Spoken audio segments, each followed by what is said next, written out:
everyone, it's Eric with His&Hers HHQ.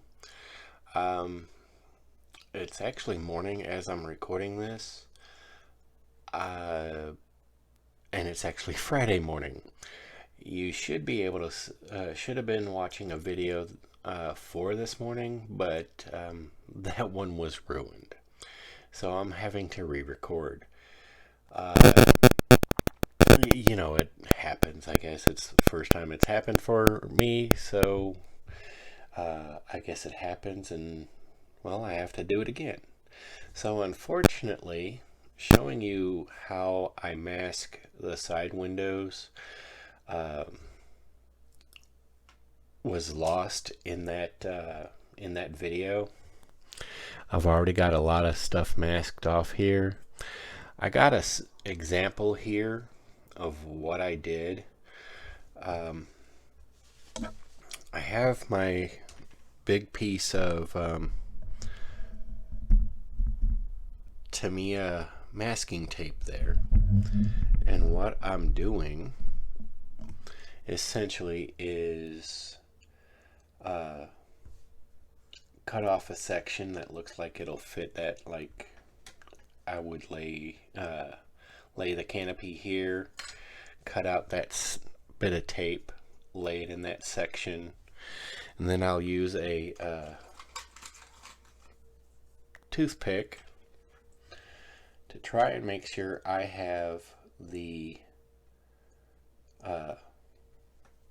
ridges here for the frame of the canopy edged out real nice. And then I'll use my X-Acto blade to very carefully and very slowly cut down and around and just cut this bit out. And what I would do is, using my really thin tweezers here,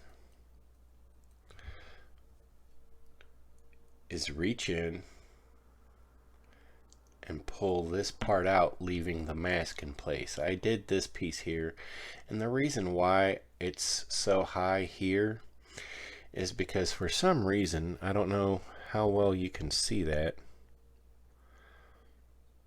but if you look carefully here, this is where the sprue joined the canopy.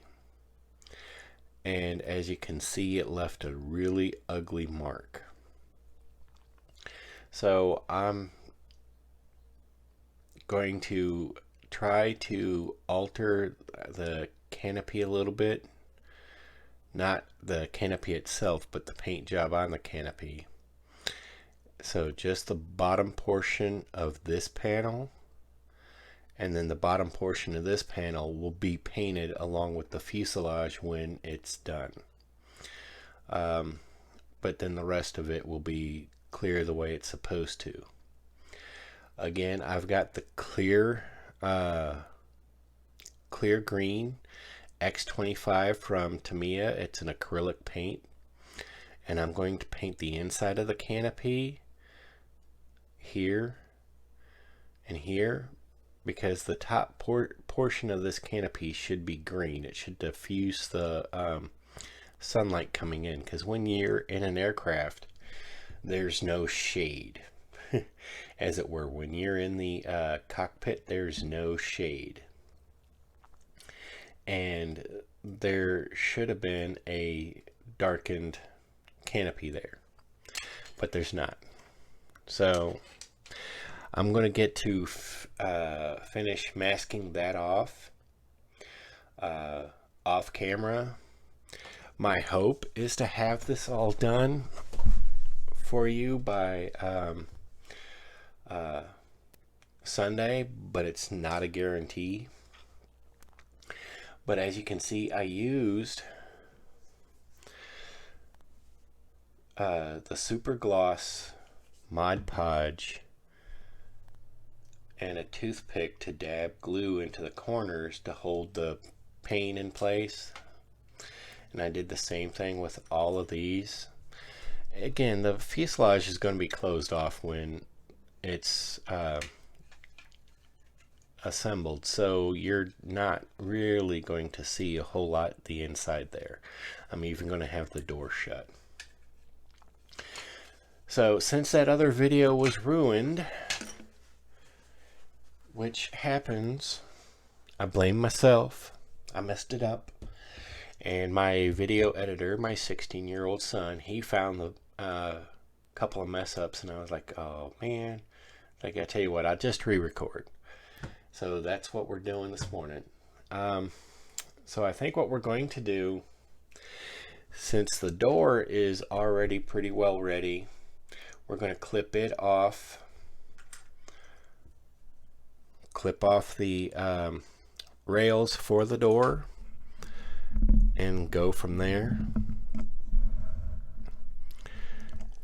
And go ahead and get everything attached. And I'll let you see how I do that. So both of these are numbered 12, so it doesn't matter.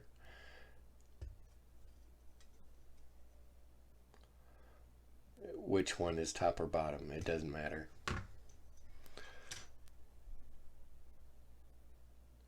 And I clipped those pretty good. Sometimes they require a little bit of cleanup, but that's all right. I somehow got it clipped just right. Now when you look at this, be sure when you're putting this on, this particular Lindberg kit, if you can see there's a lip here, that's where the door is supposed to slide, because that side door is supposed to slide. So be sure those, the thicker part of this rail is how it's supposed to be on here when you attach it, so that your door panel is in that groove.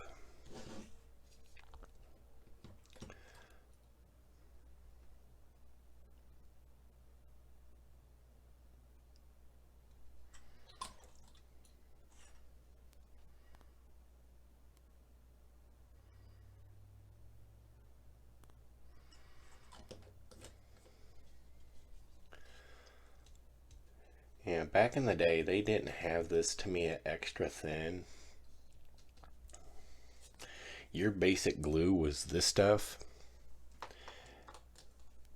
and a toothpick was your best friend, because otherwise it would just gop out and there would be glue everywhere, and the glue just keeps pouring out. Those of you who have built or built previously and use that glue, you know what I'm talking about. All you do is basically barely touch the bottom of it to get just a little bit of glue to come to the surface there, and it just wants to keep coming, and you like set this thing down and it'll just keep coming. But it, you know, it happens.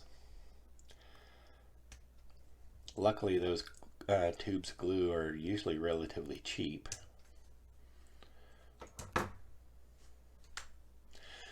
Now see, when you're looking at this, make sure you have it right.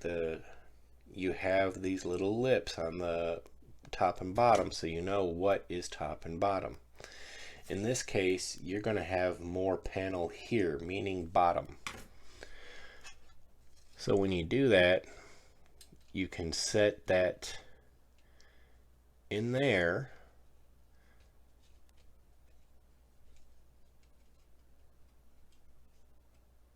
And that looks wonderful, just like that.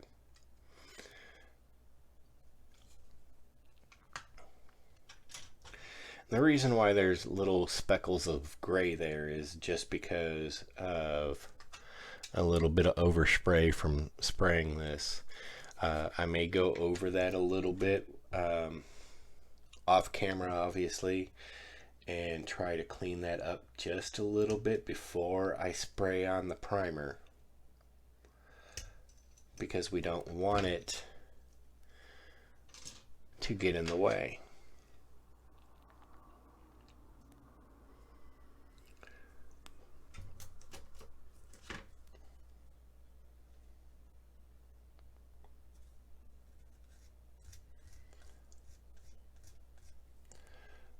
For an out-of-the-box build and for a Lindberg kit, so far this really hasn't been too bad.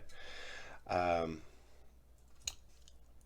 did, when I went through and started checking this, checking fit, the two fuselage halves together,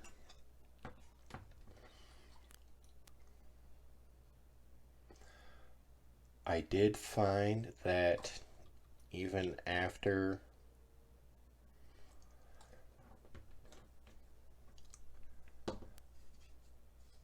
I cleaned up the edges where it mounts together, even after I cleaned that up some, it was still, the fit was still a little fiddly. So what we have to do when we go to do this is start from one end of the helicopter and work our way forward. So basically, I'll get this here together on camera for you because that's where we're at this point in the build.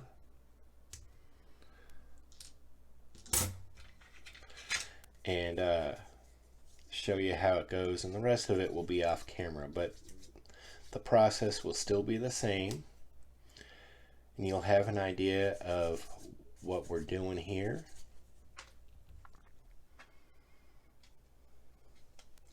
Now this here is your main rotor spindle. It'll go in right there. And the cockpit, as for the cockpit, what I'm going to do is use some of that glue, and I'm going to dab just a little bit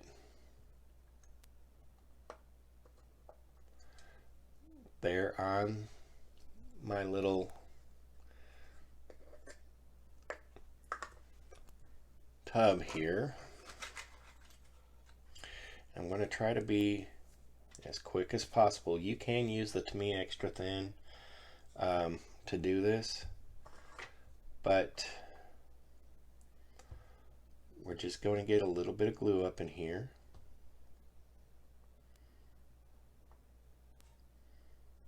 Because this is where the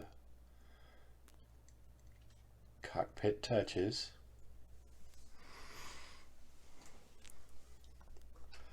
Set that aside real quick.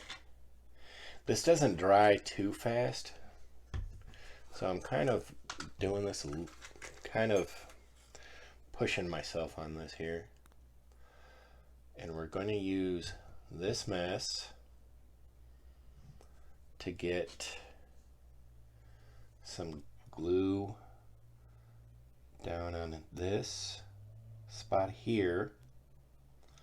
Not much, mind you, just a little bit. So we can get this in place precisely where it's supposed to go. There we go. Kind of a tight fit.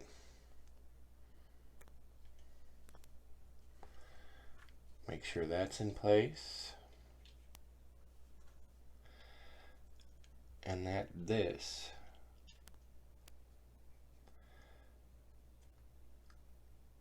goes in place. I'm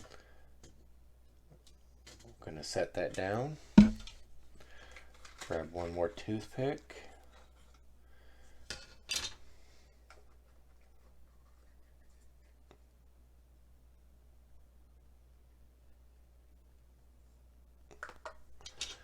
Get some of that mess.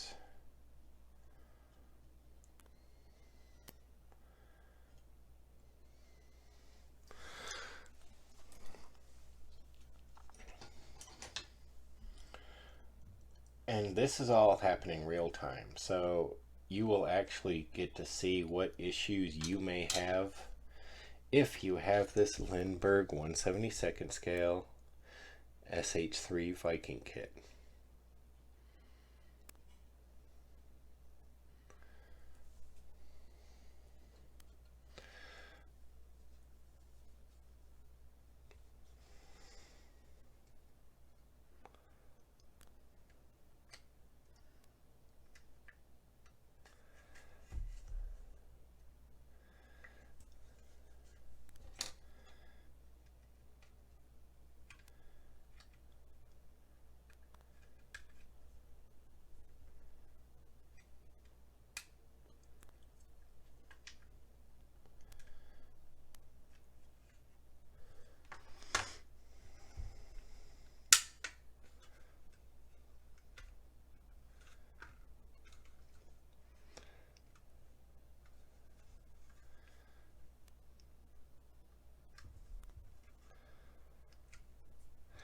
I did notice too that at least when you're forcing this together like this, the fit actually isn't too bad. But now we see where we're at like this. And what we're going to do is use our X-Acto blade, whatever I did with it. We're going to use our X-Acto blade, separate the tail rotor just a little bit, because we have to get the spindle for the tail rotor into there.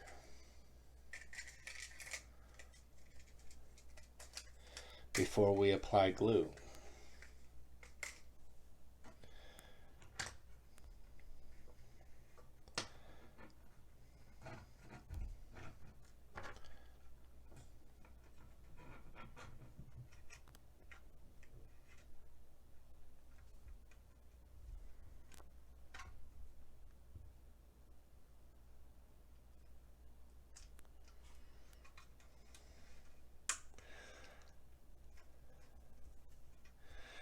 And then you see this gap here? We're going to use capillary action.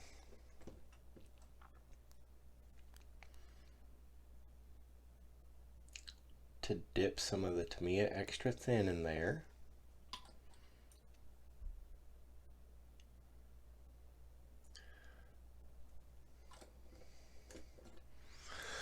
And then our handy dandy little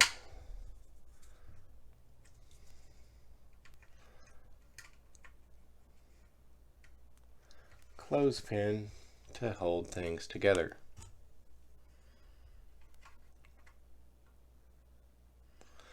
And there you have it.